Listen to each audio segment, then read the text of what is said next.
Hello dear students, welcome to JKSC Online. Myself Professor Akshat Vakharia and today we will do chapter number 4 time series of mathematics part 2. Dear students, ये LMR video है, last moment revision video. इस video में हम इस topic का पूरा theory करेंगे and हर एक टाइप के सम्स करेंगे। तो यहाँ पे वैरायटी ऑफ सम्स क्या क्या है sir? First one is graphical method के बेस पे सम्स दिया है, सेकंड मूविंग एवरेजेस के ऊपर बेस सम दिया है एंड लीस्ट स्क्वायर मेथड के ऊपर सम दिया है। नाउ लीस्ट स्क्वायर में यहाँ पे दो वेराइटीज है कि अगर n है इवन है तो कैसे करना है, n ऑड है तो कैसे करना है। मूविंग एवरेज में भी तीन वेराइटीज है, 3 yearly moving average, 4 yearly moving average and 5 yearly moving average. So ये आपको ध्यान में रखना है। तो हर एक टाइप की सम्स करेंगे, हर एक वेराइटी में कवर करूंगा, एज वेल एज पूरा थियरी कराऊंगा। तो जो भी थियरी में पॉइंट्स मैं आपको मेन पॉइंट्स बताऊंगा, सी मैं आपको इन डिटेल में नहीं कराने वाला। ये 45 मिनट्स टू 1 आवर में हमको ये टॉपिक खत्म करना है। समझ में आ रहा है मैं क्या बोल रहा हूँ? बट हम सिर्फ मेन पॉइंट समझेंगे जो exam point of view important है, उतना ही पॉइंट्स। समझ में आ रहा है मैं क्या बोल रहा हूँ? चलो dear students, in simple meaning time series is statistical data that are arranged, presented in chronological order, that is over a period of time. Time series is a sequence of observation made on a variable at regular time intervals over a specific period of time. Now dear students, say for example मुझे company A का sales value, जो sales है उसको समझना है, मुझे company का growth story समझना है। बेसिकली मेरा मेन ऑब्जेक्टिव है कि कंपनी का ग्रोथ कैसा है, मतलब कितने परसेंटेज से एवरी ईयर वो इंक्रीज हो रहा है।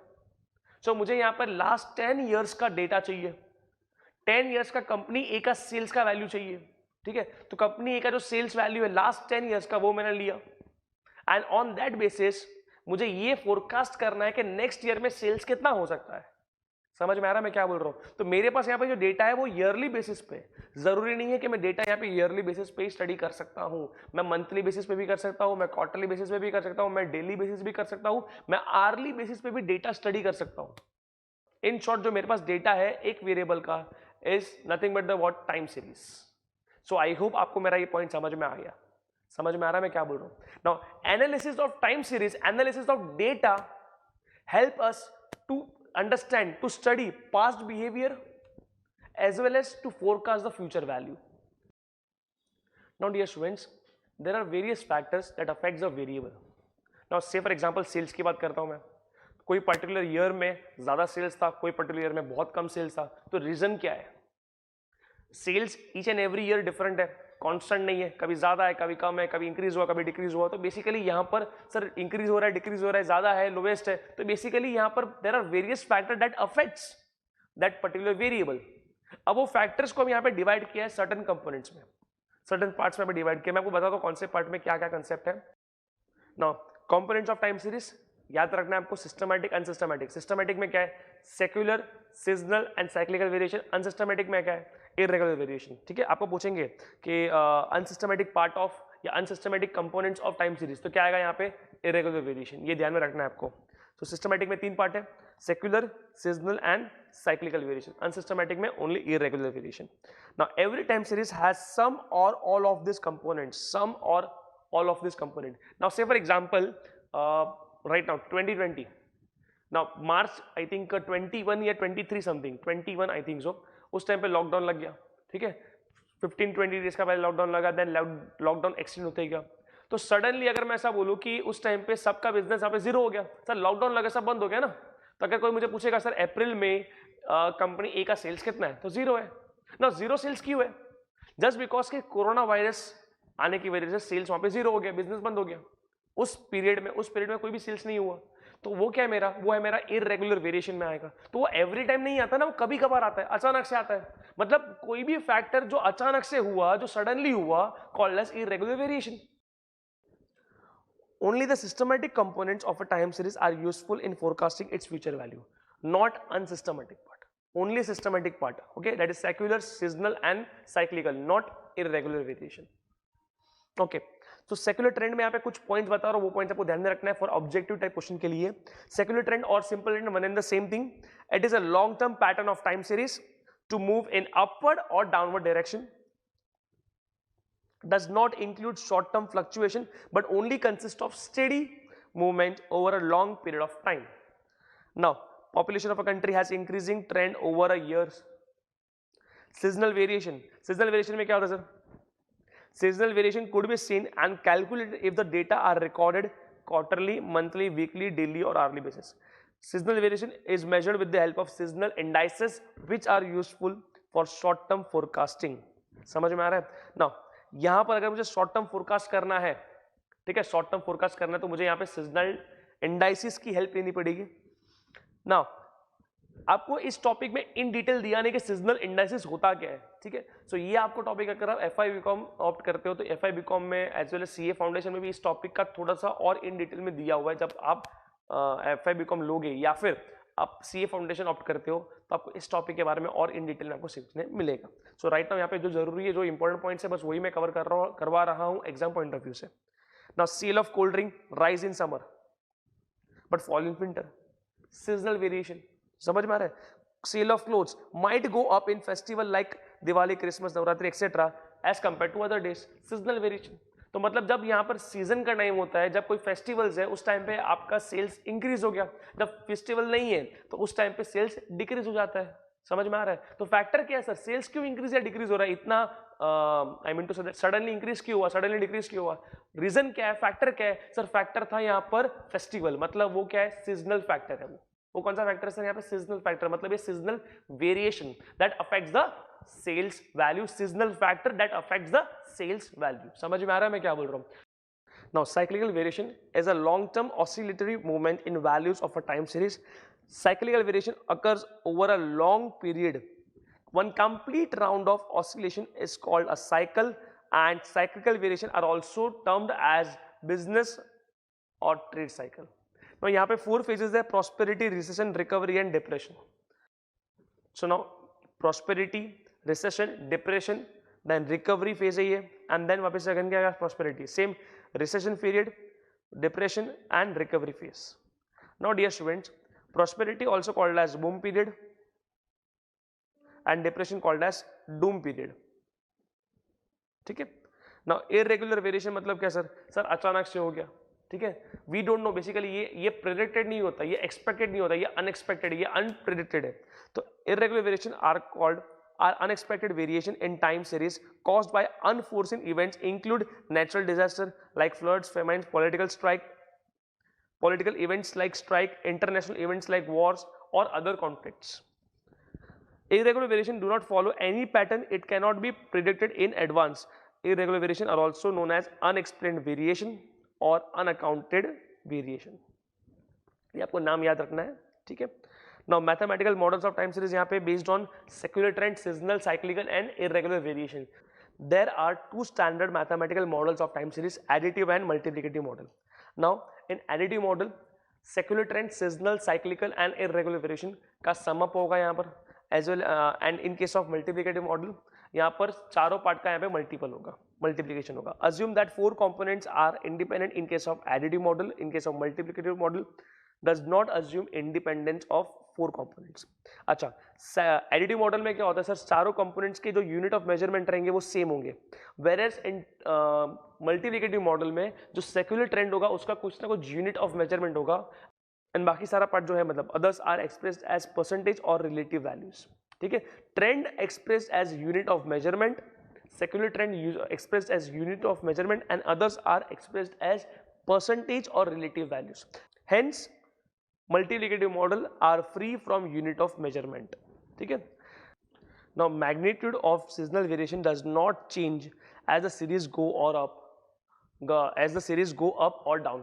See basically यहाँ पर क्या है? सीजनल, साइक्लिकल, इरेगुलर सब यहाँ पे वैल्यूज दिया होगा, अमाउंट पे दिया होगा, सबका यूनिट ऑफ मेजरमेंट होगा. वेयरएज इन मल्टीप्लिकेटिव मॉडल यहाँ पे सारे परसेंटेज में दिए होंगे, सिर्फ सेक्युलर ट्रेंड को छोड़ के. समझ में आ रहा है? So that's why magnitude of seasonal variation increases as the data value मतलब यहाँ पे सेक्युलर ट्रेंड इंक्रीजेस, ठीक है, and decreases as the data value decreases. Now measurement of secular trend. Sir secular trend measure करने के यहाँ पे methods दिए हैं यहाँ पर, ठीक है. उसके बेस पे सम्स भी है अपने को, ठीक है. सिर्फ सेक्युलर ट्रेंड का ही अपने को दिया हुआ है. First one is what? Method of free hand curve, that is graphical method. Second one is method of moving averages, and third one is least square method. Now moving average में यहाँ पे 3 part है. 3 yearly, 4 yearly and 5 yearly moving average. Least square में जो है पे दो type के सम्स अपने को है, अगर एन इवन है तो कैसे करना है, एन ऑड है तो कैसे करना है। समझ में आ रहा है? ये सब आपने ऑलरेडी किया हुआ है, जब हम सम्स करेंगे तब इस पार्ट को हम ध्यान से देखेंगे। सो आई होप आपको यहां तक समझ में आया। Let's move on two sums. Now exercise 4.1 में question number 9, obtain the trend values for the above data using 3 yearly moving averages. से ट्रेंड वैल्यूज यहाँ पे फाइंड करने के दो मेथड्स है basically, moving averages and second one is least square method. But moving averages में बहुत सारे वेराइटीज है, 3 ईयरली, 4 ईयरली एंड 5 ईयरली। ठीक है, so now 3 yearly moving averages का यूज करके हमको ट्रेंड वैल्यूज फाइंड आउट करना है। ठीक है, नाउ सी हियर डेटा हम ये वाला लेंगे, यहाँ पे क्लियरली मेंशन किया अबव डेटा। अबव डेटा मतलब क्वेश्चन नंबर 9 है ये, हमको क्वेश्चन नंबर 7 का डेटा लेना है। क्लियर हुआ यहाँ तक? नाउ सी हियर मैंने यहाँ पे प्रेजेंट कर दिया year and production in million turns. मुझे क्या करना है सर, यहाँ पे 3 ईयरली मूविंग एवरेजेस की हेल्प से ट्रेंड वैल्यूज फाइंड करना है। मतलब जो यहाँ पे मैं ट्रेंड वैल्यूज फाइंड करूंगा वो मेरा क्या है, बेसिकली 3 ईयरली मूविंग एवरेज है। ठीक है, नाउ सी हियर तो 3 ईयरली मूविंग एवरेज फाइंड करने के लिए पहले टोटल चाहिए। सी अगर कोई मुझे बोलेगा एवरेज फाइंड करो, सब्मिशन एक्स बार फाइंड करो, तो एक्स बार फाइंड करने के लिए मेरे पास सबसे पहले सब्मिशन ऑफ एक्स होना चाहिए। समझ में आ रहा है? सो नाउ ईयर दिया 1976 से लेकर के 1986 and production in million turns दिया हुआ है। सो यहाँ पर मुझे 3 ईयरली मूविंग टोटल फाइंड करना पड़ेगा। See year they are given moving total. Now moving total का मीनिंग क्या है, I tell you. 3 yearly moving averages find करने के लिए 3 ईयरली मूविंग टोटल चाहिए, तो कैसे फाइंड करेंगे यहाँ पे, तो 044 मतलब स्टार्टिंग के 3 वैल्यूज का टोटल, तो 3 वैल्यूज का टोटल हम लिखेंगे यहाँ पे मिडल में। ठीक है, so this will be how much, this will be 8, this will be 8। Clear? Then एक वैल्यू कम करो, एक वैल्यू रिड्यूस करो, एक वैल्यू ऐड करो, so it will be how much, तो 4 + 4 + 2 इट विल बी 10। इसके मिडल में लिखो, तो यहाँ पे क्या आएगा सर, 0 के सामने कुछ नहीं, यहाँ पे डैश हो गया। सो एक डैश, तो उसके बाद जितने भी कॉलम्स हो गए उन सब में डैश। क्लियर? देन उसके बाद एक वैल्यू रिड्यूस करो, एक वैल्यू ऐड करो। अब इसको रिड्यूस किया और इसको ऐड कर दिया, तो 4 + 2 + 6 इट विल बी कितना हो जाएगा ये, 12। लाइक दिस आपको ईच एंड एवरी वैल्यूज का करना है। ठीक है, नाउ सी हियर मैं 1 बाय 1 फटाफट कर रहा हूं अभी। सेम एक वैल्यू रिड्यूस करूंगा, एक वैल्यू ऐड कर दूंगा, सो इट विल बी 2 + 6 + 8 16। ठीक है, देन एक वैल्यू रिड्यूस करो, एक वैल्यू ऐड करो, 19। ठीक है, this will B 22। Okay, this will B 18। Plus करते जाना है हमको, एक वैल्यू रिड्यूस करो, एक वैल्यू ऐड करो, this will B 23 and this will B 24। 3 value का प्लस एंड मिडल वैल्यू के सामने ये वैल्यूज आएगा। तो लास्ट में सर क्या है यहाँ पे, अब यहाँ पे 1 2 एंड तीसरा वैल्यू यहाँ पे नीचे मेरे पास नहीं है, इसलिए ये इसका वैल्यू फाइंड नहीं हो पाएगा, बिकॉज 3 वैल्यू का प्लस करके मिडल के सामने हम लिखते हैं। ठीक है ना, अब यहाँ पे क्या करना है सर, एवरेज करना है। एवरेज कैसे निकालेंगे सर, 8 / 3, बिकॉज यहाँ पे क्या है 3 ईयरली मूविंग टोटल है, तो 3 ईयरली मूविंग एवरेज फाइंड करना है, तो / 3 करेंगे, बिकॉज ये जो 8 है वो 3 वैल्यूज का समेशन है। ठीक है, 10 क्या है सर, 3 वैल्यू का प्लस है, सो 8/3 will be 2.667, 10/3 will be 3.33, 12/3 will be 4 and so on। तो मैं डायरेक्टली यहाँ पे वैल्यू कर रहा हूँ, आप भी डायरेक्टली वैल्यू लिख सकते हो, और अगर आपको ये दिखाना है /3 किया मैंने ऐसा, तो दिखा सकते हो, डायरेक्टली भी आप लिख सकते हो। सो this will B 6.33, 7.33, 6, 7.667 and this will be 8 and here also dash। अगर मूविंग टोटली डैश है तो यहाँ पे एवरेज भी क्या हो जाएगा, यहाँ पे डैश ही आएगा। सो आई होप आपको मेरा ये पॉइंट समझ में आ गया। ठीक है, now question number 3। Question number 3 क्या दिया है 4.1 में, obtain the trend value for the above data using 5 yearly moving average, using 5 yearly moving average. ठीक है, सो 5 yearly moving average above data है, मतलब यहाँ पे जो बेसिकली डेटा दिया है क्वेश्चन नंबर 1 का यूज करना पड़ेगा। ये डेटा का यूज करके हमको फाइंड करना है trend using 5 yearly moving average. अभी हमने किया 3 वैल्यूज का। सो नाउ मूविंग एवरेज अगर मुझे फाइंड आउट करना है तो 3 ईयरली मूविंग एवरेज कर रहा हूं तो मेरे पास 3 ईयरली मूविंग टोटल होना चाहिए। वैसे 5 ईयरली मूविंग एवरेज कर रहा हूं तो 5 ईयरली मूविंग टोटल होना चाहिए। एवरेज के लिए डिवाइड बाय 5 या डिवाइड बाय 3 करना है। अगर 3 वैल्यू का प्लस है वो तो डिवाइड बाय 3 करेंगे, लेकिन अगर 5 वैल्यू का समेशन है तो डिवाइड बाय 5 करने का है। ठीक है, now see question number 5। Data मैंने अभी लिख दिया, ईयर प्रोडक्शन इन 1000 टन्स, ये दिया हुआ ना अपने को यहाँ पे, ये 1000 टन्स दिया हुआ है अपने को यहाँ पर in 1000 tons, 5 yearly moving total and 5 yearly moving averages. Now see here, क्या करेंगे सर यहाँ पे सेम सिस्टम, 5 वैल्यू का प्लस 5 वैल्यू का प्लस, इन सब की मिडिल वैल्यू के सामने लिखना है, दैट इज 6। ठीक है, देन एक वैल्यू रिड्यूस करो, एक वैल्यू ऐड करो। ठीक है, तो 0 माइनस करेंगे, +2 ऐड करेंगे, यू विल गेट 8। आप सब वैल्यू को प्लस करने के बदले आप ऐसा भी कर सकते हो, जो आपका समेशन था 6, उसमें से जो आपने रिड्यूस कर दिया, that is first value reduce कर दिया, फर्स्ट वैल्यू निकाल दिया, 0 निकाल दिया, तो 6 माइनस 0 जो ऐड किया +2, that will be 8। Now next, एक वैल्यू कम करो, एक वैल्यू ऐड करो, सो इट विल बी 1 + 1 + 4 + 2 + 4 ऐसा करो, या फिर आप +4 जो आपने ऐड किया वही ऐड कर दो यहाँ पर, दैट विल बी 12। ठीक है, नाउ अगेन नेक्स्ट, 1 आपने रिड्यूस कर दिया एंड आपने 9 ऐड कर दिया, तो इन शॉर्ट आपने ऐड कितना किया, ओनली 8 किया हुआ है, कितना हो जाएगा ये 20। सेम अगेन 5 वैल्यू का प्लस करना है, तो सर यहाँ पे वापस आपने 1 ऐड रिड्यूस कर दिया एंड 7 ऐड कर दिया, 1 रिड्यूस कर दिया, 7 ऐड कर दिया, तो प्लस करने पे कितना बनेगा सर, तो 1 रिड्यूस किया, 20 - 1 + 7, या मैं ऐसा बोलूँ कि जब मैंने 1 रिड्यूस किया 7 ऐड किया, तो इन शॉर्ट मैंने ऐड कितना किया, मैंने ऐड किया सर यहाँ पे 6, सो it will B 26। Now same again, एक रिड्यूस करेंगे, एक ऐड करेंगे, समझ में आ रहा है, तो 4 रिड्यूस किया, 10 ऐड किया, तो 4 रिड्यूस किया, 10 ऐड किया, मतलब इन शॉर्ट मैंने 6 ऐड किया। क्लियर हुआ? अदरवाइज आपको 5 वैल्यू बार बार आपको ऐड करते जाना पड़ेगा, एंड सो ऑन 38। ठीक है, अब यहां पे ना ये रिड्यूस करके आप ये ऐड तो कर लोगे, ठीक है, उसके बाद आप इसको रिड्यूस करके आप नेक्स्ट वैल्यू ऐड करने के लिए आपको 5th वैल्यू आपके पास है ही नहीं, तो इसके आगे आप फाइंड नहीं कर पाओगे, सो इट मीन्स इसके आगे आप नहीं कर पाओगे, मतलब डैश डैश हो जाएगा ये। अगर ये 2 डैश है तो मतलब ये भी डैश हो जाएगा, अगर टोटल डैश है तो एवरेजेस भी डैश हो जाएगा, 0 नहीं डैश, मतलब फाइंड नहीं कर पाएंगे हम यहाँ पे। ठीक है ना, अभी मुझे क्या करना है, यहाँ पे 5 ईयरली मूविंग एवरेज फाइंड करना है। सिंस मेरे पास जो टोटल दिया हुआ है 5 वैल्यूज का समेशन है, 5 वैल्यूज का प्लस है, तो यहाँ पे मुझे क्या करना पड़ेगा, डिवाइड बाय 5 करना पड़ेगा। सो 6 divide by 5 1.2, 8 divide bye 5 1.6, 12 divide bye 5 2.4, 20 divide by 5 4, and so on 5.2 6.4, 38 divide by 5 7.6। Clear हुआ यहाँ तक? सो आई होप आपको 5 ईयरली मूविंग एवरेज का कंसेप्ट क्लियर हो गया। Okay, now will do 4 yearly moving average. Now let's start question number 6. Obtain the trend values for the data in problem 4 using 4 yearly centered moving averages.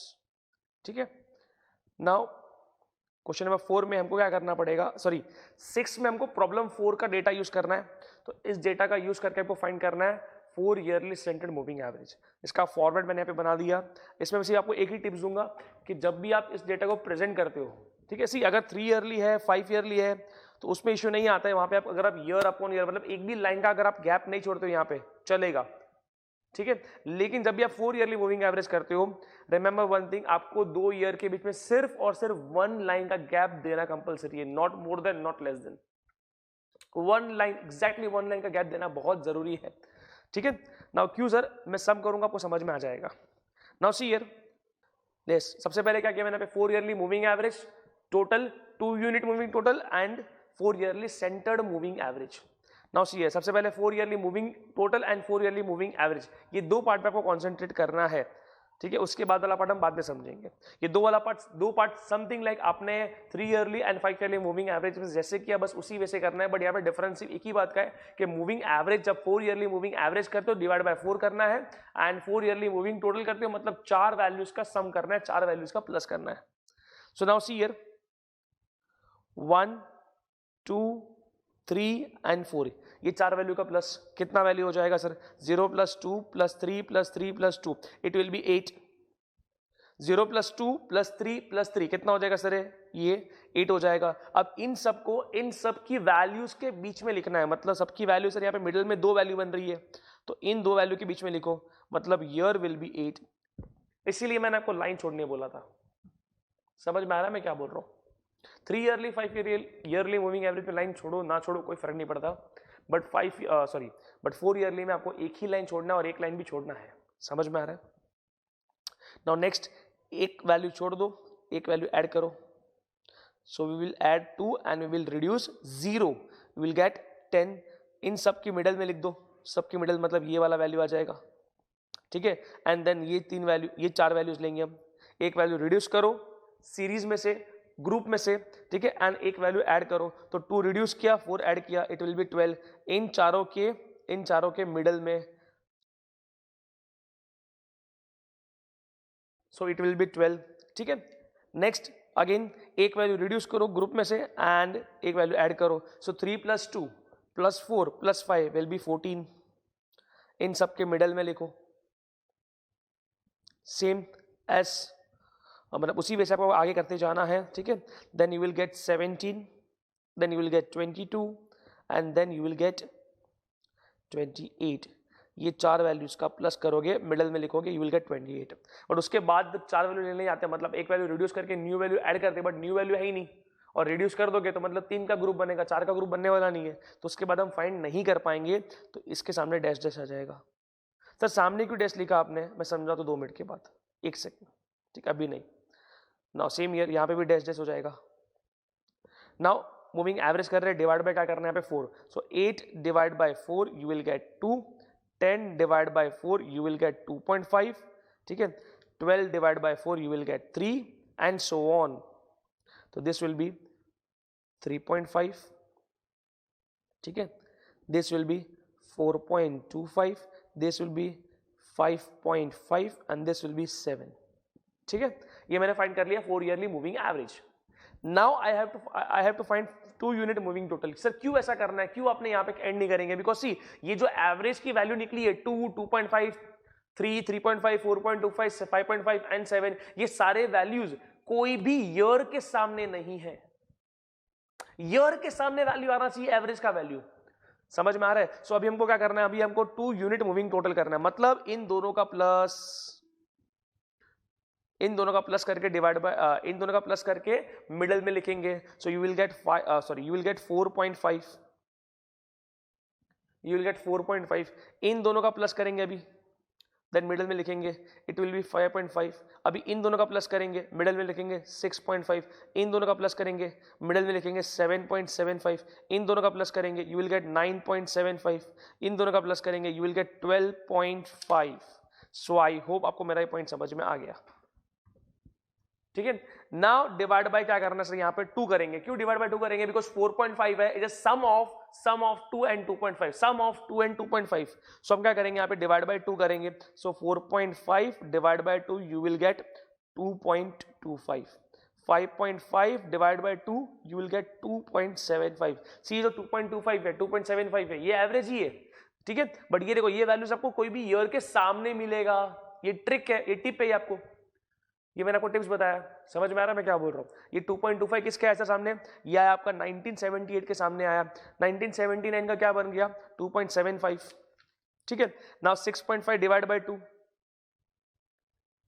You will get 3.25, ठीक है। Then 7.75 divide by 2 you will get 3.875 and so on, you will get 4.875 divide by 2 करने पे 6.25। समझ में आ रहा है मैं क्या बोल रहा हूं? सो आई होप आपको मेरा ये पॉइंट समझ में आ गया,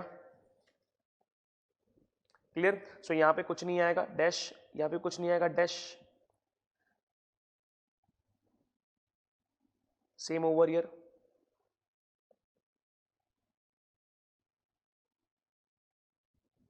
क्लियर। सो मैंने फाइंड कर लिया 4 yearly moving averages, 4 yearly centred moving averages find कर लिया। सो आई होप आपको मेरा ये पॉइंट समझ में आ गया, ठीक है। Next we will do least square method के 2 सम्स, ठीक है। उसमें भी 2 पार्ट है, एक ऑड कंसेप्ट हुआ, एन अगर ऑड है तो क्या वैल्यू बनेगा, एन इवन है तो क्या वैल्यू बनेगा। Let's move on.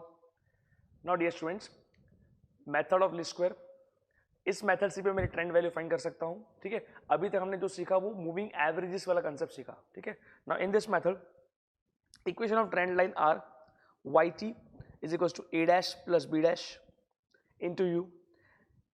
ये ट्रेंड लाइन का इक्वेशन है, मतलब इस इक्वेशन के बेस पे हर एक ईयर का मुझे ट्रेंड वैल्यूज मिलेगा। नाउ यहाँ पे u कैसे फाइंड करेंगे, तो u will B t minus middle t value upon h।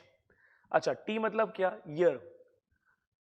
If n is odd, अगर n ऑड है तो आपको ये फॉर्मूला यूज करना है, और अगर n इवन है तो आपको ये वाला फॉर्मूला यूज करना है।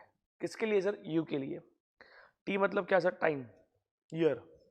नाउ ये इक्वेशन की हेल्प से आपको a dash and b dash की वैल्यू मिल जाएगी, और ये a डैश और b डैश की वैल्यू के बेस पे आप यहाँ पे ये इक्वेशन डिराइव कर पाओगे। जैसे आपको ये इक्वेशन मिल जाएगा वैसे आप हर एक ईयर के ट्रेंड वैल्यूज आप फाइंड कर सकते हो, ठीक है।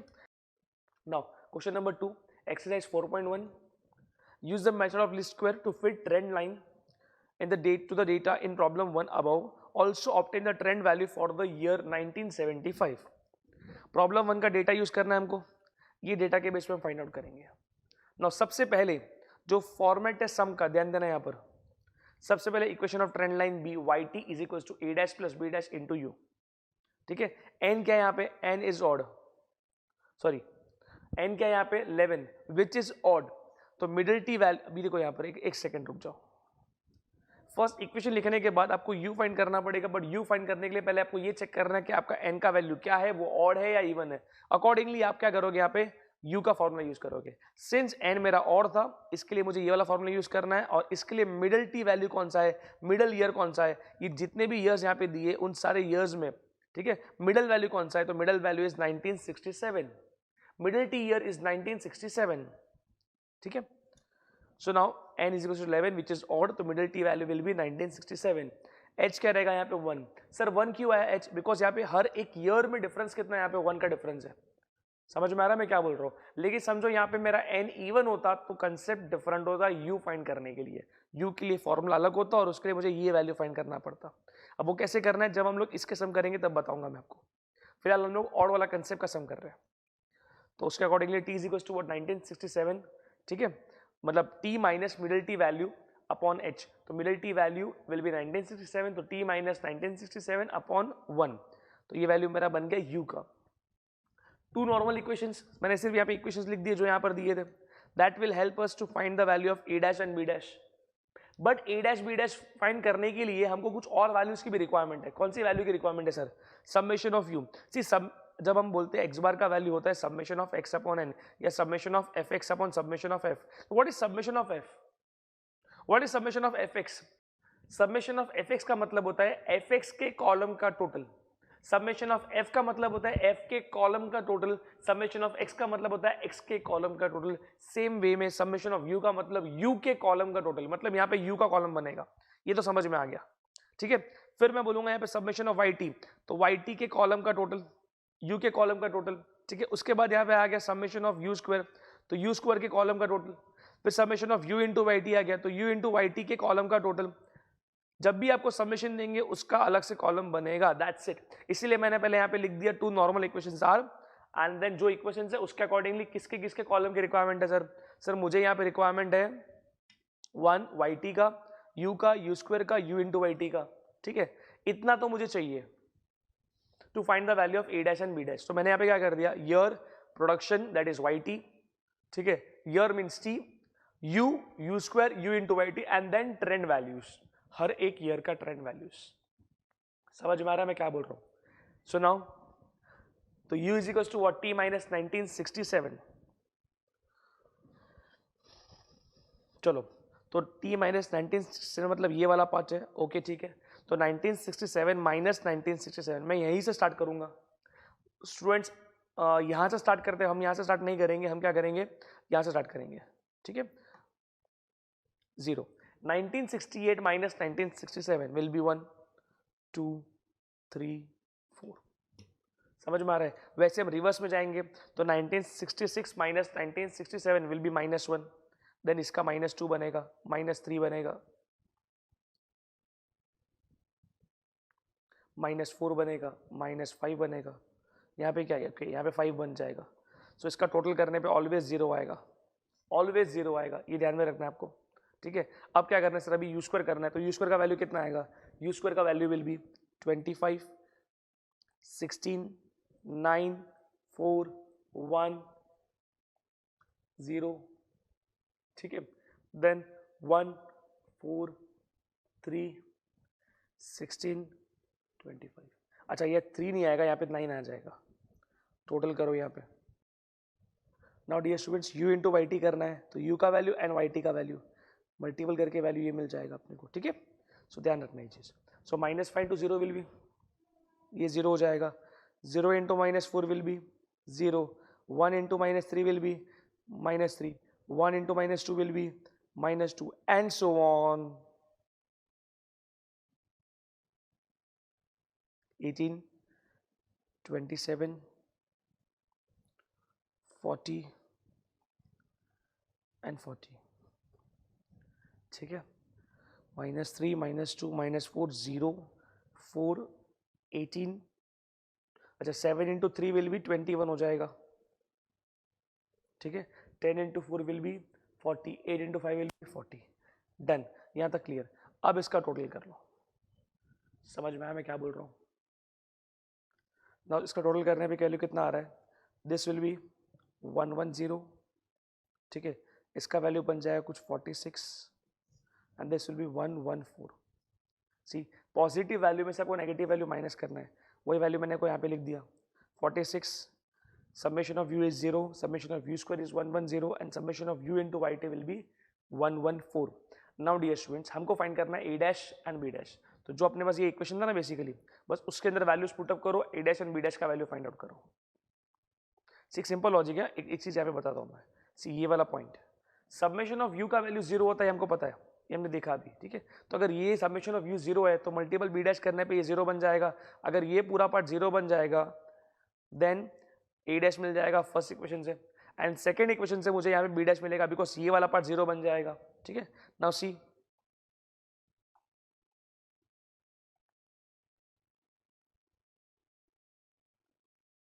Yes, summation of yt is equals to n into a dash plus b dash into summation of u।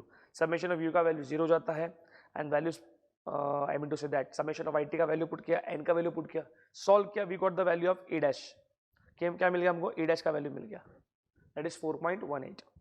Then summation of u into yt will be, solve करेंगे, values put up किया यहाँ पे इक्वेशन लिखने के बाद, सॉल्व करके मुझे मिला b dash का value that is 1.04। Then equation of trend line will be yt is equals to 4.18 a dash का वैल्यू प्लस b डैश का वैल्यू 1.04 इंटू यू, ठीक है।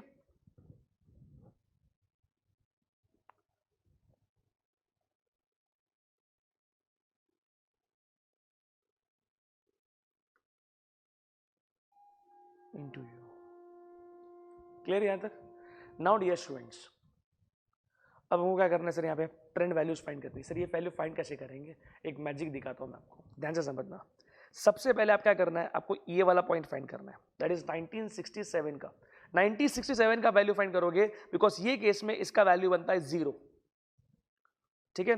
तो 4.18 plus 1.04 into 0 will be 4.18 plus 0, 4.18। सी इसका actual meaning is like this, इस तरह अगर आप ये वैल्यू फाइंड करते हो तो आपको इस इक्वेशन के अंदर u का वैल्यू -5 पुट करना है, u का वैल्यू -5 पुट करोगे मतलब 4.18 प्लस 1.04 इंटू -5, ठीक है। फिर अब सेकेंड इक्वेशन में क्या करोगे, अब सेकेंड इक्वेशन में आप क्या करोगे, 4.18 प्लस 1.04 इंटू -4 करना है, ठीक है। वैसे यहाँ पर मैं इसकी बात करूँ इस केस में तो 4.18 प्लस 1.04 इंटू 3 करना है। ऐसे करके आपको क्या करेगा, क्या मिलेगा, आपको वैल्यूज मिल जाएंगे हर एक की, दैट इज वाई टी की वैल्यूज मिल जाएगी, ट्रेंड वैल्यूज आपको मिल जाएगी। समझ में आ रहा है मैं क्या बोल रहा हूँ। तो बेसिकली आप जो भी प्लेस का वैल्यू फाइंड करना चाहो उन सारे प्लेसेस का आपको यू का वैल्यू मिलते जाएगा। समझ में आ रहा है मैं क्या बोल रहा हूँ।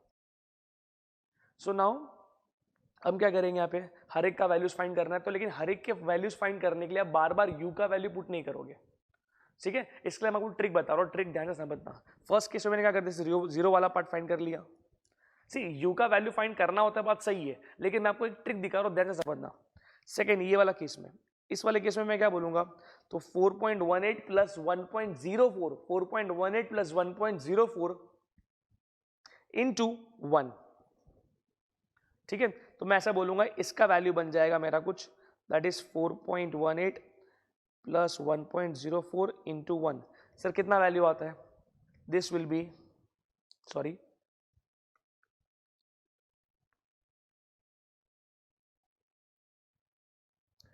5.22, ठीक है। अगर मैं इसकी वैल्यू फाइंड करूंगा तो इसमें भी सेम यही करना पड़ता है, बट यहाँ पे 1 के बदले 2 आ जाएगा बिकॉज u का वैल्यू 2 है ना। सो मैं क्या करूंगा यहाँ पे, मैं यहाँ पे सिर्फ ऑब्जर्व करूंगा। ऑब्जर्व करना है आपको भी ऑब्जर्व करके देखना है सर यहाँ पे हुआ क्या। बेसिकली जब मैं यहाँ पे नीचे जा रहा हूँ, नीचे जा रहा हूँ 4.18 देन 5.22 आया, मतलब क्या हुआ सर यहाँ पे सर 1.04 का डिफरेंस है। कितना डिफरेंस है यहाँ पे सर? 1.04 का डिफरेंस है, 1.04 का डिफरेंस है।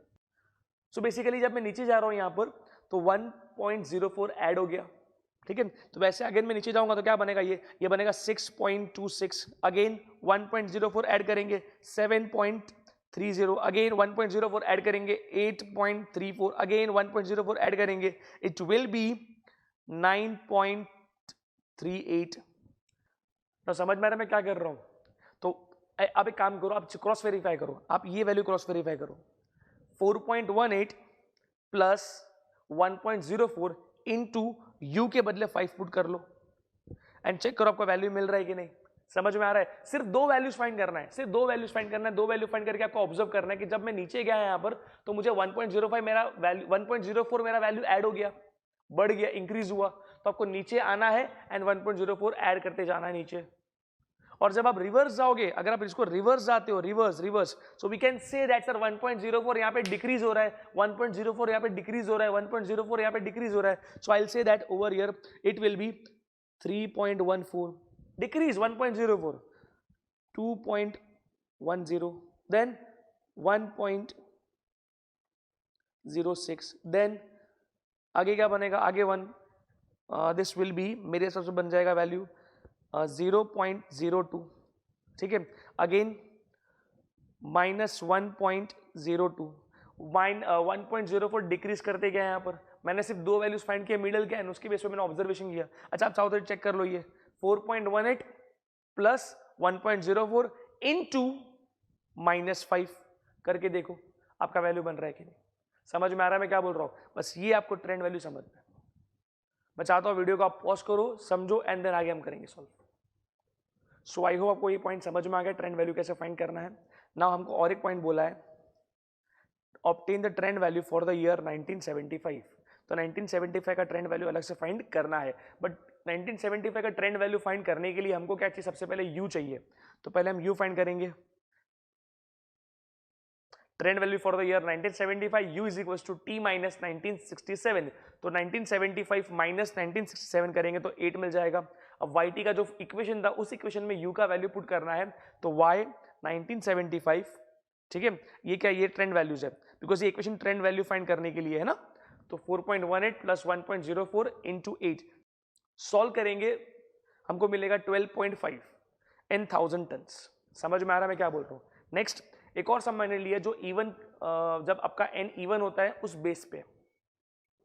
नाउ डियर स्टूडेंट्स, अगर मेरा n इवन है इन दैट सिचुएशन ऑल्सो, मैं ट्रेंड वैल्यू कैसे फाइंड कर सकता हूं? सर अगर n इवन है इन दैट सिचुएशन हमको पहले u फाइंड करना पड़ेगा 2 टाइम्स ब्रैकेट में t minus mean of middle t value upon h। Now t मतलब क्या year, mean of middle t value, mean of middle t value. Okay, कैसे करेंगे यहाँ पे? Now dear students, let's start question number 11 miscellaneous exercise का। Fit a trend line to data in problem 10 by method of least square. Question number 10 का आपको क्या करना है? डेटा यूज करना है एंड ट्रेंड लाइन फिट करना है। ट्रेंड लाइन फिट करना है मतलब आपको ईच एंड एवरी ईयर का ट्रेंड वैल्यूज फाइंड करना है with the help of equation of trend line. ठीक है, पहले आपको ट्रेंड लाइन का इक्वेशन फाइंड करना पड़ेगा एंड देन आपको हर एक ईयर का ट्रेंड वैल्यू फाइंड करना है ना। इस क्वेश्चन में आपको और एक पॉइंट ऐड कर रहा हूं, that is also find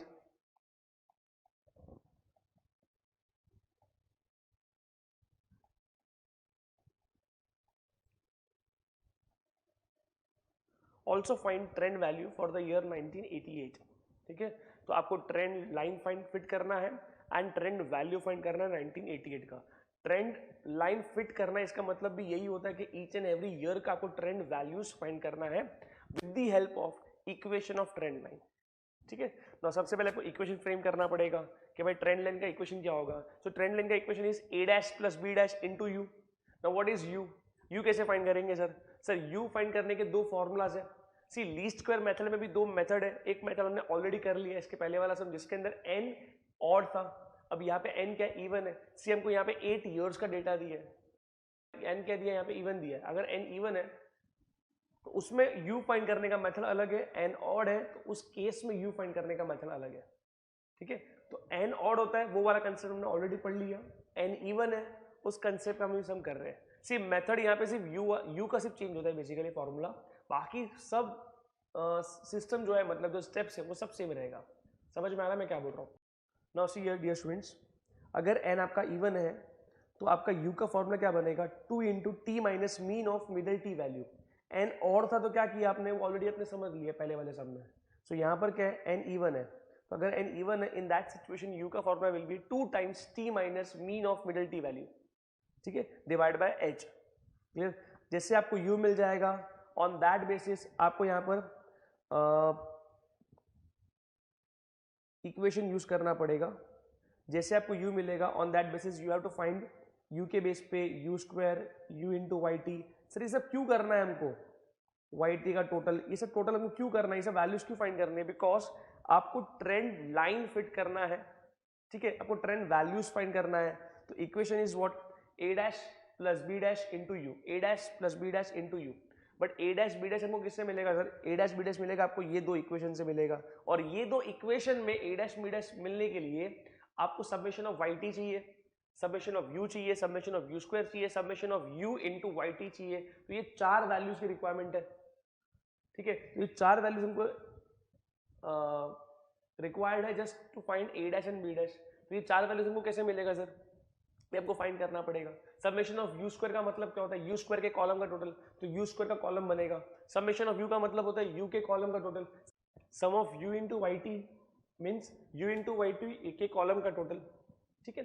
so now basically आपको जो रिक्वायर्ड है उसके अकॉर्डिंगली आप क्या करोगे, वैल्यूज फाइंड आउट करोगे, ठीक है। तो पहले हम क्या बनाएंगे, वाई टी का कॉलम बनाएंगे। सर वाई टी तो ऑलरेडी आपको दिया होता है, पहले आपको टी दिया होता है, टी मतलब क्या, ईयर, ठीक है, ये आपको दिया रहेगा। देन आपको मेन डेटा दिया रहेगा, ऑन दैट बेसिस u निकालोगे, u स्क्वायर निकालोगे, u इंटू वाई टी करोगे, उसका कॉलम के टोटल्स निकालेंगे, एंड देन आपको इस इक्वेशन में पुटअप करना होगा। ऑन दैट बेसिस आपको a डैश b डैश मिल जाएगा, देन आप equation of trend line find कर लोगे। समझ में आ रहा है मैं क्या बोल रहा हूँ?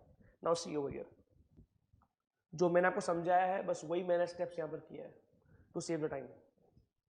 Now let equation of trend line be y T is equal to a dash plus b dash into u, and क्या अपना इवन है, ठीक है। So mean of middle t values will be 180.5। Sir कैसे आई है, तो यहाँ पे देखो 180 दिया है यहाँ पे और 181।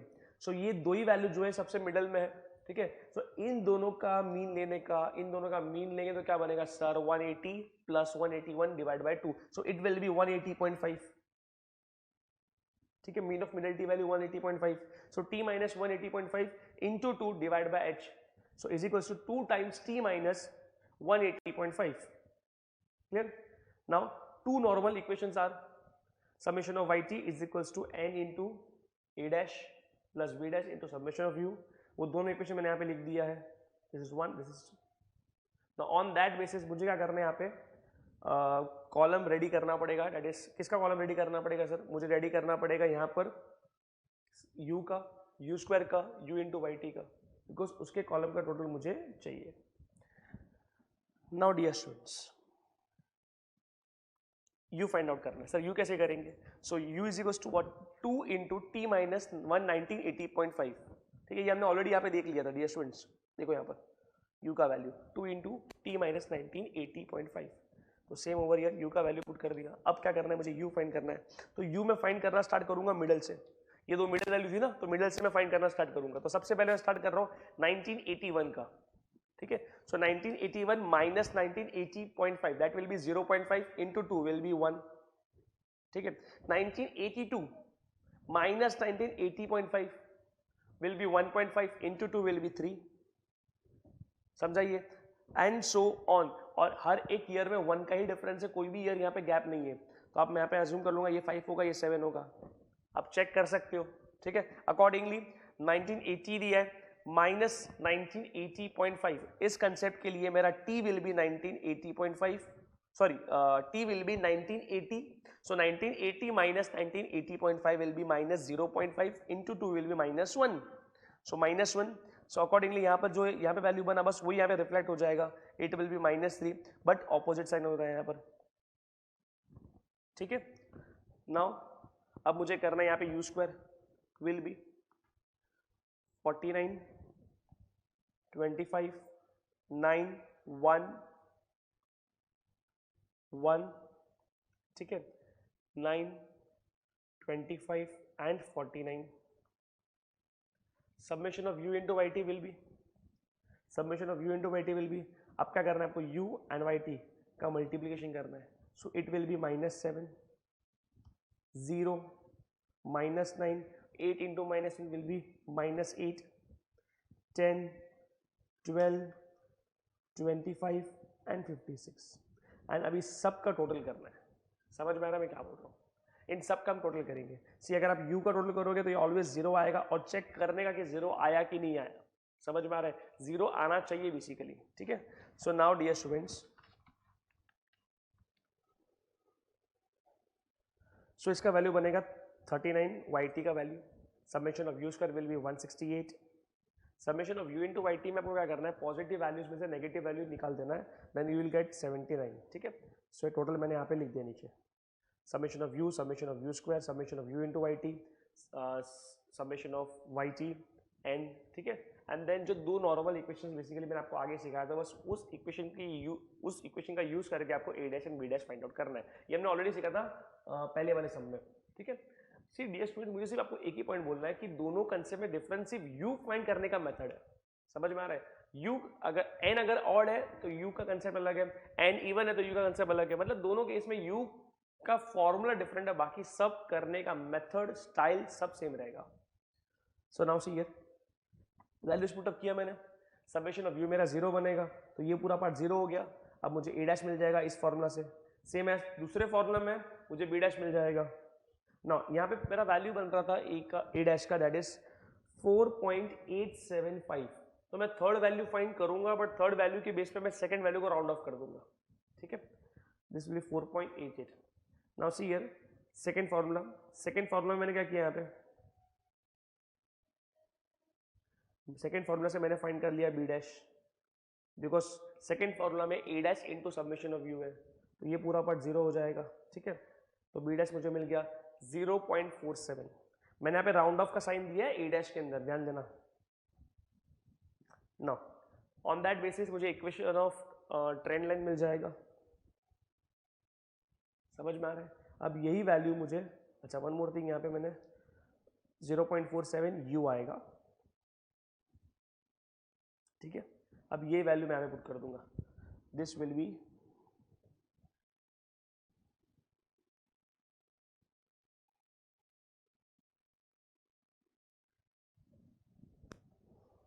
नाउ सी हियर, अब ट्रेंड वैल्यू फाइंड करने का मेथड ट्रिक मैंने आपको लास्ट लेक्चर में समझाया था। नाउ डियर स्टूडेंट्स, इसमें कैसे करना है बताता हूँ मैं आपको, इसमें भी सेम मेथड है, उसमें मैंने क्या करवाया, सबसे पहले अपन मिडिल वैल्यू करवाया था ऑलमोस्ट, यहाँ पे मिडिल ही वैल्यू करेंगे, मिडिल मतलब सर ये वाला एंड ये वाला, ये दो वैल्यू पहले फाइंड करेंगे, ऑन दैट बेसिस भी जज करेंगे, हम लोग ये जज करेंगे सर मुझे कौन सा वैल्यू ऐड करते जाना है नीचे जाने के टाइम पे, और कौन सा वैल्यू मुझे लेस करते जाना है ऊपर जाने के टाइम पे, ये मैंने आपको लास्ट टाइम सिखाया था, ठीक है। सर लास्ट टाइम तो आपने यही ऐड किया था, हाँ, लेकिन वो कंसेप्ट क्या था, एंड जब और था उस टाइम पे, अब ये कंसेप्ट में कैसे करना है आपको समझो, तो एक बार ध्यान से देख लो पहले एक बार, डोंट बी कंफ्यूज। सो यहाँ पे क्या दिया 180, ठीक है, हमको करना है क्या यहाँ पे 180 ईयर का मैं बेसिकली कर रहा हूँ, so yt is equals to what 4.88 plus 0.47 u, so here in this case u will be -1, सो क्या करेंगे सर, तो 4.88 प्लस 0.47 इंटू -1, ईमानदारी से सॉल्व करने का, ये मिडल के दो वैल्यूज आपको ईमानदारी से सॉल्व करना ही करना है, समझ में आ रहा है मैं क्या बोल रहा हूँ। सो ये मैंने सॉल्व कर दिया, 4.88 प्लस 0.47 इंटू -1, सॉल्व करके मुझे वैल्यू मिला 4.11। नेक्स्ट वैल्यू 1981 का, तो 4.88 plus 0.47 into u, so in this case u will B only 1, तो basically 4.88 plus 0.47 into 1, it will B, ईमानदारी से सॉल्व करने का, 5.35। नाउ अब यहां पे थोड़ा सा क्लोजली ऑब्जर्व करो, वैल्यू को ऑब्जर्व करो। सर यहां पे हो क्या रहा है, जब मैं नीचे जा रहा हूं so it will be plus 0.94।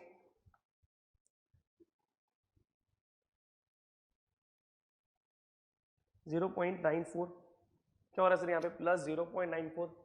See check the difference, कितना है सर यहाँ पे, सर ऊपर वाले से नीचे वाला वैल्यू कौन सा है सर, प्लस 0.94 है।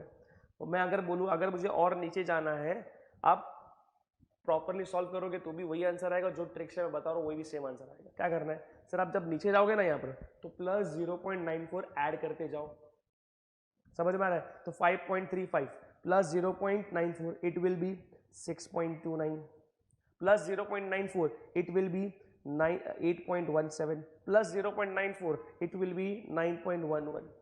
अब चेक करो, रैंडमली कोई भी चेक करो, समझो मैं ये चेक करता हूँ। चलो तो यहाँ पे क्या है सर, यहाँ पे u का वैल्यू है 5, तो एक काम करते हैं 4.88 प्लस 0.47 इंटू 5 करो, आपको यही वैल्यू मिलेगा। 4.88 प्लस 0.47 इंटू 3 करो, आपको ये वैल्यू मिल जाएगा। क्लियर?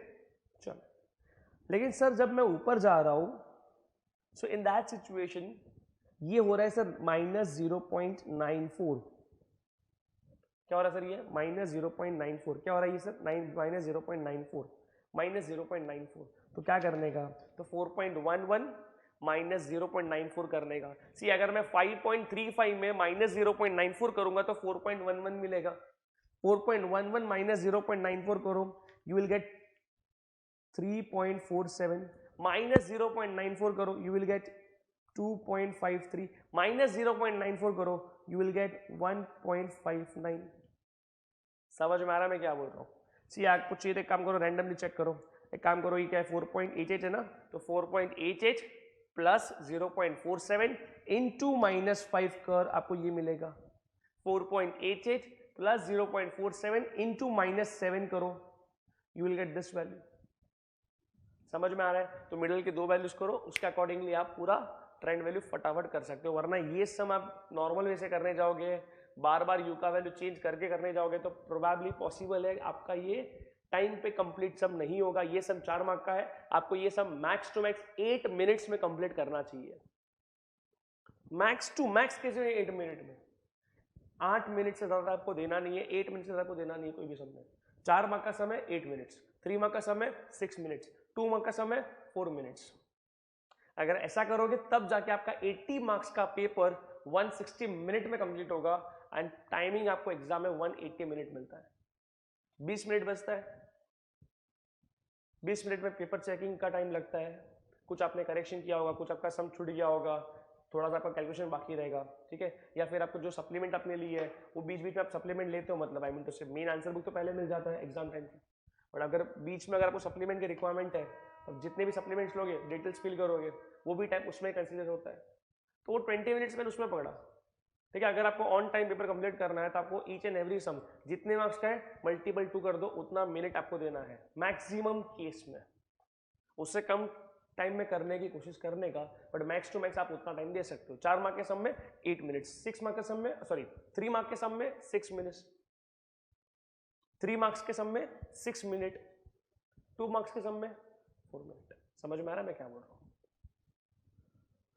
ना? ये हमने कर दिया। अब हमको फाइंड करना है sir, also find trend value for the year 1988।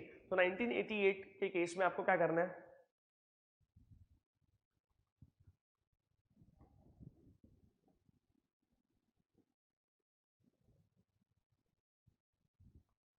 For the year 1988, तो इन दिस केस आपको पहले u फाइंड करना है। 2 times 1988 minus 1980.5, so you will gate 15। कितना मिलेगा आपको? 15 मिलेगा। सो y 1988 y कैप, क्यों? एस्टिमेशन है ये, अप्रोक्सीमेटली है, मतलब ये हम लोग अज्यूम कर रहे हैं कि अप्रोक्सीमेटली ट्रेंड वैल्यू 1988 का इतना होगा। So is equals to this will be 4.88 plus 0.47 into u, u के बदले कितना आ जाएगा? 15। ये सॉल्व करोगे यू विल गेट 11.93 इन 10,000। ठीक है, क्यों ऐसा किया मैंने? बिकॉज यहाँ पे क्लियरली मेंशन किया है number of boxes in 10,000। So I hope आपको मेरा ये पॉइंट समझ में आ गया। आई होप जितना भी मैंने समझा आपको टाइम सीरीज में अभी तक वो क्लियर हो गया। नाउ एक और पॉइंट बाकी है समझाना, दैट इज ग्राफिकल मेथड से हम ट्रेंड वैल्यू कैसे फाइंड कर सकते हैं। सो ग्राफिकल मेथड से करना बहुत ईजी है। ये अगर आएगा तो सिर्फ 2 मार्क्स के लिए आएगा, ठीक है, अदरवाइज नहीं आएगा। आएगा तो 2 मार्क्स के लिए, अदरवाइज नहीं आएगा। समझ में आ रहा है? तो ये सब मैं आपको सॉल्व करके नहीं बताऊंगा, मैं आपको ये सॉल्व एग्जाम्पल का बता रहा हूँ, उसके बेसिस पे आपको समझा दूंगा मैं ये पॉइंट। नाउ पेज नंबर 62 पे एग्जाम्पल नंबर 1, यहाँ पे आपको ईयर दिया हुआ है, नंबर ऑफ क्राइम्स दिया है इन 1000 में दिया हुआ है। Fit a trend line to the following data using graphical method. So graphical method में क्या करना है, आपके पास ईयर है, ये आपका हो जाएगा एक्स एक्सिस पे, ये आपका हो जाएगा वाई एक्सिस पे। सो प्लॉट किया यहाँ पे एंड डेटा प्लॉट करने के बाद ज्वाइन कर दिया, मतलब सारे पॉइंट्स यहाँ पे ज्वाइन कर दिए। सिंस ये अपवर्ड स्लोपिंग है कि डाउनवर्ड स्लोपिंग है, ये आपको जज करना है। अकॉर्डिंगली आपको जस्ट एक simple trend line dotted form में आपको प्लॉट करना है। तो यहाँ पे सी ये अपवर्ड स्लोपिंग था, तो जस्ट क्या किया मैंने, डॉटेड फॉर्म में यहाँ पे लाइन ड्रॉ कर दिया। समझ में आ रहा है? सेम ओवर हियर, अगर समझो ये डाउनवर्ड स्लोपिंग होता तो मैं डाउनवर्ड फॉर्म में से फॉर एग्जांपल लेता हूँ मैं, चलो ये ऐसा अपने को दिया होता और आपने को ऐसा दिया होता, फॉर एग्जांपल ऐसा कुछ दिया होता, तो मैं डाउनवर्ड स्लोपिंग में लाइन ड्रॉ करता, ट्रेंड लाइन। समझ में आ रहा है मैं क्या कर रहा हूँ? सो अगर ये अपवर्ड स्लोपिंग है, आपको अपवर्ड स्लोप में लाइन ड्रॉ करना है, और अगर समझो ग्राफ डाउनवर्ड स्लोपिंग है तो आपको डाउनवर्ड स्लोप में लाइन ड्रॉ करना है। Clear? Now see question number 2, same way में यहाँ पर जैसे किया आपको, जो डेटा अपने को दिया हुआ है ईयर एंड वाई एक्सिस में क्या ले लिया यहाँ पर, नंबर ऑफ सब्सक्राइबर ले लिया है। ठीक है, सो अकॉर्डिंगली डेटा प्लॉट किया। क्लियर? डेटा प्लॉट करने के बाद अगर ये अपवर्ड स्लोपिंग है तो अपवर्ड फ्लो में हम लाइन ड्रॉ करेंगे, dotted line called as trend line. Clear? और अगर वो डाउनवर्ड स्लोपिंग है तो हम लोग डाउनवर्ड स्लोपिंग लाइन ड्रॉ करेंगे। सो आई होप आपको मेरा ये पॉइंट समझ में आ गया। सो टाइम सीरीज में हमने क्या क्या सीखा? ट्रेंड वैल्यू फाइंड करने के methods, graphical method, moving averages, least square. Least square में एन ऑड है और एन इवन है, तो दोनों डिफरेंट केसेस के हमने सम देखे। प्लस उसके अंदर मैंने आपको ट्रेंड वैल्यू फटाफट सॉल्व करने का ट्रिक सिखा दिया कि भाई 2 वैल्यूज फाइंड कर, उसके बेस पे क्या करोगे आप, उस 2 वैल्यूज के बेस पे डिफरेंस कितना है उसके अकॉर्डिंगली नीचे जा रहे हो तो डिफरेंस ऐड करते जाओ, और अगर ऊपर जा रहे हो तो डिफरेंस जो भी है 2 वैल्यूज के बीच में वो माइनस करते जाओ। ठीक है, दोनों सम में सिर्फ व्यू फाइंड करने का मेथड डिफरेंट है, बाकी सब सेम है। मूविंग एवरेजेस सीखा, 3 ईयरली, 4 ईयरली एंड 5 ईयरली। ठीक है, 3 ईयरली 5 ईयरली में ज्यादा डिफरेंस नहीं है, डिफरेंस सिर्फ इतना है कि 3 साल का आपको टोटल करना है एंड डिवाइड बाय 3 करना होता है। 5 ईयरली में 5 वैल्यूज का टोटल करना है एंड देन डिवाइड बाय 5 करना होता है। बट 4 ईयरली थोड़ा डिफरेंट है, उसको अच्छे से प्रैक्टिस कर लेना please dear students. So please आप 4 ईयरली मूविंग एवरेज का प्रॉपरली प्रैक्टिस कर लेना। ठीक है, इंपॉर्टेंट है। Now one more thing, time series में जो भी थियरी मैंने आपको समझाया, ठीक है, वो थियरी आप एक बार वापस से एक बार सुन लेना। एंड इस चैप्टर में बेसिकली थियरी समझाने से ज्यादा बेसिकली आपको रीडिंग ज्यादा है इसके अंदर। समझ में आ रहा है मैं क्या बोल रहा हूँ? तो मेन यहाँ पे रीडिंग पार्ट ज्यादा है, आपको जितना हो सके उतना थियरी एक बार रीड कर लेना। जो नोट्स मैंने आपको दिया है वो नोट्स एकदम अच्छे से पढ़ लेना, उसके बेस पे आपको जो ऑब्जेक्टिव टाइप क्वेश्चन जो है, ट्रू और फॉल्स है, फिल इन द ब्लैंक्स है, एमसीक्यूज है, वो आपको बहुत हेल्प करेगा अटेंड करने पे। ठीक है, सो नाउ आई होप आपको मैंने जितना भी पार्ट समझाया आपको समझा होगा। Thank you so much for watching this video and thank you.